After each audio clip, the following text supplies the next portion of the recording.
Get ready for a massive update as we dive into the game-changing tech and culture news you need to know right now. First up, the creators have a new best friend because DJI has just launched the Osmo Pocket 4, and it is absolutely redefining what a compact camera can achieve. This tiny powerhouse packs a 1-inch sensor and AI-powered stabilization into a frame that fits right in your pocket, making it an essential tool for every solo storyteller and journalist on the move. Looking for a fast-charging, ultra-responsive stylus for your iPad?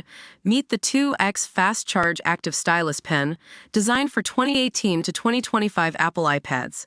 Take your creativity and productivity to the next level. Click the link in the video description to shop now on Amazon. Next, we are heading to the red carpet, where the cast of the hit Netflix show Running Point is dishing on their high-stakes second season. Mindy Kaling and the team are back and dealing with the chaos of 1,000 cliffhangers, bringing even more family drama and basketball action to your screens as they lean into the growth of these fan-favorite characters. Then, we are witnessing an incredible media comeback as Andrew Callaghan officially reclaims his iconic all-gas, no-brakes brand. After a long and complicated journey of ownership battles, the beloved Gonzo documentary series is officially rebooting on YouTube later this month to take us back to the fringe, unfiltered corners of American culture that only he can capture. Finally, Pavel Durov and the team at Telegram are changing the game for everyone by launching a new no-code system that turns their 900 million users into AI agent creators in just 2 taps. With native support for Anthropic and OpenAI, the barrier to building your own autonomous AI has never been lower, so get ready for a wave of innovation. If you want to stay ahead of the curve and never miss a beat, make sure to like this video, subscribe to the channel, and hit that bell icon for all the latest updates. Ever feel like your vlogging setup is just too much gear to handle? What if I told you that one of the most powerful, professional-grade cameras on the market right now is small enough to fit inside your jacket pocket? Meet the DJI Osmo Pocket 4. This isn't just another iterative spec bump. It is a complete rethink of what compact hardware can actually achieve. Let's start with the heart of the machine, that massive 1-inch CMOS sensor. Only a couple of years ago, cramming this much tech into such a tiny chassis would have resulted in an overheating, jittery mess. But DJI has solved the thermal issues, and the result is low-light performance that rivals high-end mirrorless cameras paired with fast prime lenses. We are talking about a genuine shift in the economics of content creation here. You no longer need a $5,000 rig to get that cinematic look. And it's not just the picture quality. With 4K at 120 frames per second and an upgraded 3-axis gimbal that finally puts an end to that dreaded, amateur-looking jello effect, this thing is a beast for high-energy environments. Whether you are walking through a busy trade show or filming on the move, the footage remains buttery smooth. Plus, the AI-assisted active track has been leveled up, making it feel like you have an invisible cameraman following you, handling focus and framing perfectly, even in busy crowds.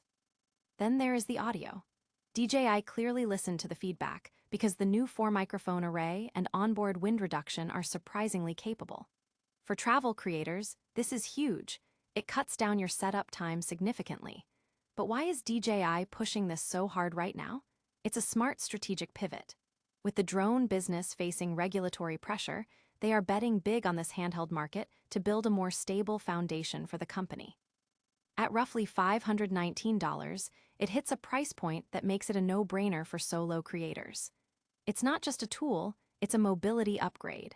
It forces us to realize that the gear gap is effectively gone.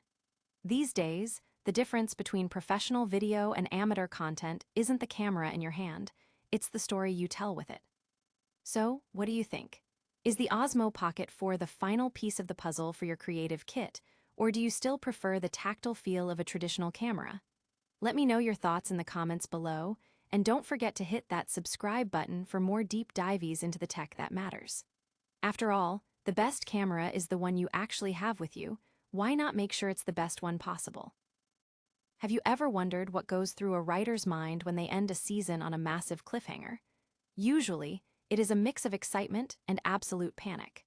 Mindy Kaling, the mastermind behind Netflix's basketball comedy, Running Point, recently admitted that she and her co-creators basically set themselves a trap. By piling on 1,000 cliffhangers, they practically forced the network's hand for a second season. Now they are back, and as Calling puts it, the fun and the challenge is digging themselves out of the hole they created. I caught up on the buzz from the show's premiere at the Egyptian Theater in Hollywood, where the cast and creators gathered to talk about the sophomore run of this Kate Hudson-led series. If you are not familiar with the premise, it is loosely inspired by the life of Lakers owner Jeannie Buss. We are back with Isla Gordon and the LA Waves, but this time, the stakes feel a lot more personal. Brenda Song, who plays Ali, promised that we are going to see some serious growth for her character this season.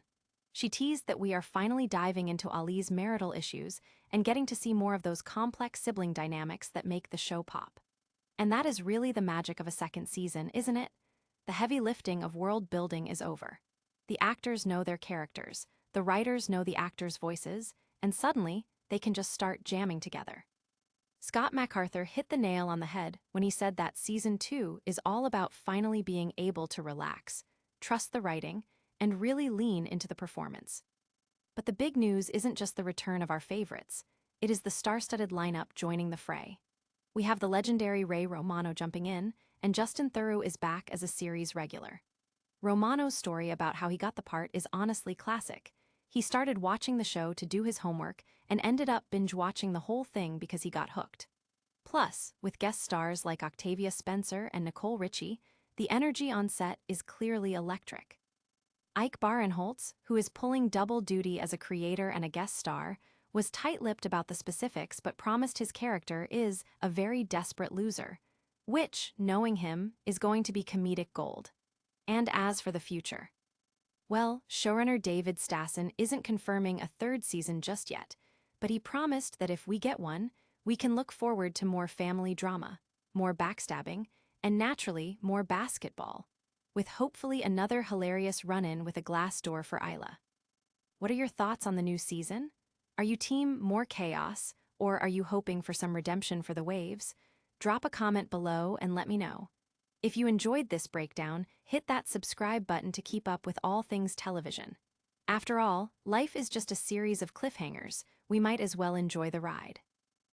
Have you ever wondered what happens when a creator actually wins the battle against the machine? Andrew Callaghan, the mastermind behind the cult classic series All Gas, No Brakes, just pulled off the impossible. He has officially reclaimed his baby, and it's heading back to your screens.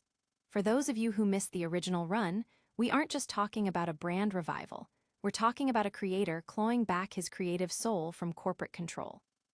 Let's rewind a bit. Callaghan wasn't always the face of alternative journalism.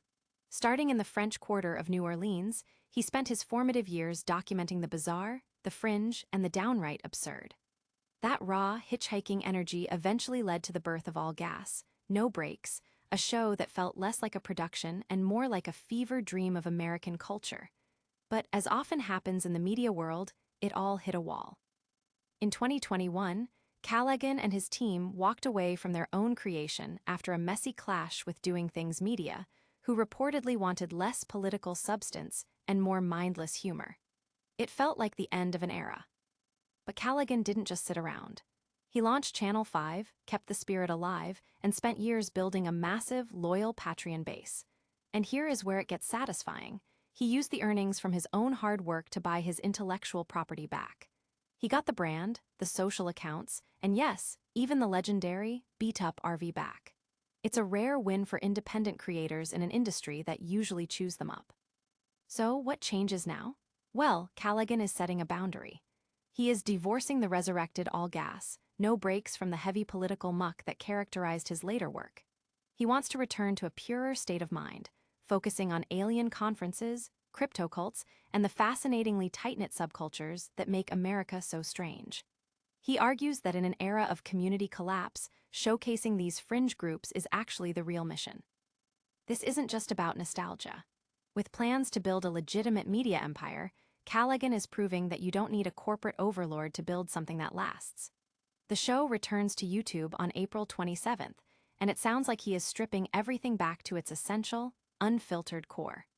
Are you excited to see the RV hit the road again, Or do you think his new, politics-free approach will lose some of the bite we've grown to expect?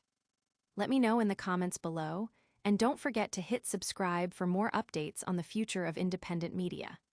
After all, if there's one thing Andrew Callaghan has taught us, it's that the most interesting stories are always found on the fringes.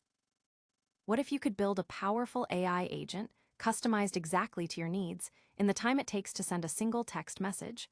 Imagine no code, no API keys, and no headaches. It sounds like science fiction, but Telegram just made it the new standard. With their new bot API 8, they've turned 900 million users into potential AI architects overnight. This isn't just an update, it's a massive shift in how we interact with intelligence. Pavel Durov and his team have effectively eliminated the technical barrier to entry. By integrating models from Anthropic and OpenAI directly into the platform, they've made the underlying infrastructure completely invisible. You tap to authorize, you tap to define the persona, and you're done. For the tech-savvy, this is a sandbox on steroids. But for the small business owner, the creator, or the casual user, it's a superpower. You can now deploy a dedicated customer service bot or a personal assistant that speaks in your unique voice without ever writing a line of code. Think about the implications. While platforms like Discord or Slack rely on third-party developers to bridge the gap, Telegram is building the plumbing right into the foundation of the app. This changes the game from being a passive consumer of AI to an active creator. We are entering an era of agentic AI, systems that don't just chat, but actually execute tasks for us. The real question now is whether the average user has a genuine need for these agents or if the hype will outpace the utility. We'll know soon enough by watching the engagement data over the coming months. If this takes off, expect the competition to scramble. Have you experimented with these new agents yet, or do you think personal AI is still just a gimmick?